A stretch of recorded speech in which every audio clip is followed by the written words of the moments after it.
راه ما يمكنش البنات، راه ما يمكنش، راه النتيجه صدمتني، راه فعلا صدمتني، وانا فرحانه بهذه النتيجه اللي وصلت ليها. وما يمكنش انني نخبي عليكم هذا الماسك هذا، وانكم ما تجربوش، حيت نتوما خواتاتي، واللي كنبغيه لراسي كنبغيه لكم بطبيعه الحال. ايها لاله، البيض ديال السمان، وما ادراك ما بيض ديال السمان، الفوائد الكثيره اللي فيه واللي لا بغيت نهضر عليها انا هاد النهار كامله، راه ما غنساليش من هذا الفيديو هذا.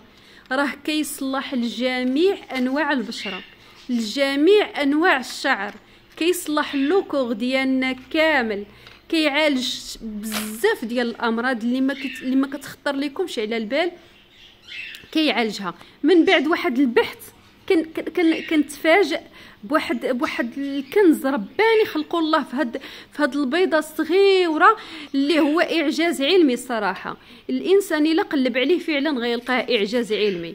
هذا اللي كيحتوي على مجموعه ديال المعادن، مجموعه ديال البروتينات، مجموعه ديال الفيتامينات، كيحتوي على الحديد، كيحتوي على الكالسيوم، نزيدكم راه كيحتوي حتى على الكولاجين اللي كيعالج لنا البشره ديالنا، كيحتوي على واحد المواد غزاله بزاف كنستافدوا منها، واللي الناس كيخسروا عليها فلوس صحيحه باش تعطيهم النتيجه، وهو كاين في هذا السر هذا. هنا كيف ما كتشوفوا راني خديت 3 ديال البلاطويات. هاد النهار هذا غادي نهضر لكم على العلاج ديال البشره بجميع الانواع ديالها.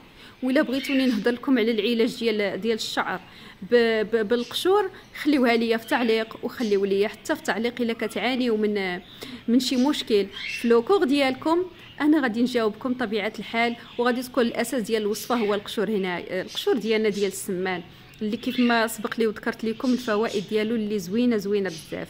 هنا كيف ما كتلاحظوا البنات راني كيف ما قلت لكم خديت 3 ديال البلاطويات. الاساس انني خصنا ناكلوا البيض ونستافدوا منه، ما يتسلقش، وانما غير يطيب اومليط. كنجفوه وكنطحنوه على هذا الشكل هذا حتى كيولي لنا بودر. الملمس ديالو رطيطب. ونزيدكم واحد الحاجه، ماشي بحال البيض العادي، هذا كيتطحن دغيا وكيعطينا الملمس الرطب. يعني واخا تشوفوه بحال هكا، هذاك غير داك القشور الرقاقين حتى هما كيطحنوا كيبقاو هكا، اما هو راه في الاساس كيجي رطيطب وكيجي زوين. هنا راني احتفظت بهذه الكميه هذه باش كتعالجي البشره ديالك بخطره، يعني ما كتبقايش تديري الوصفه وتحبسي، كتعالجيها بمره. يعني خودي من الاحسن 3 بلاطويات 4 كل نهار، كولي شويه حتى تجمعي هذه الكميه هذه واحتفظي بها، وبداي معايا الماسك لاله باش تعالجي ليا البشره. العيالات اللي كيعانيو من الكلف، البنات اللي كيعانيو من التصبغات ديال الشمس، التصبغات ديال الحرق، عندهم شي طاش في الوجه ديالها ما بغاش يصفى لها، جربت بزاف ديال الكريمات، ها الحل اختي، ها هو ساهل قدامك. الاساس هو انك خصك تستعملي هاد الوصفه بهاد الطريقه، والمكونات ضروري خصهم يكونوا اصليه، راه هذا هو الاساس. خصوصا العيالات اللي كيعانيو من الكلف ديال الحباله والكلف ديال الشمس، راه ضروري من الوصفه تكون اصليه، اللي هو البيض ديال السمان يكون بلدي، وفي نفس الوقت العسل اللي يكون بلدي، والورد اللي يكون مقطر. الا ما كانش الورد مقطر بلا ما تصدعي راسك وديريه على الوجه ديالك البنات، راه ما كيعطي حتى نتيجه. راه اللي بغات النتيجه ديالها تعطي لوجهها شي حاجه اللي اصليه باش يتغدى منها، باش كتعطينا النتيجه. والنتيجه راها كتخرج في الماسك الاول، راه اللهم بارك كيخرج البشره ديالك بيضه كتلقلق، كتخرجي كتشعلي بالزين. نتوما اصلا فنات، حنا غير كنتهلاو راه في راسنا وكنوليو فنات تبارك الله. المغربيات لا يعلى عليهم في الجمال.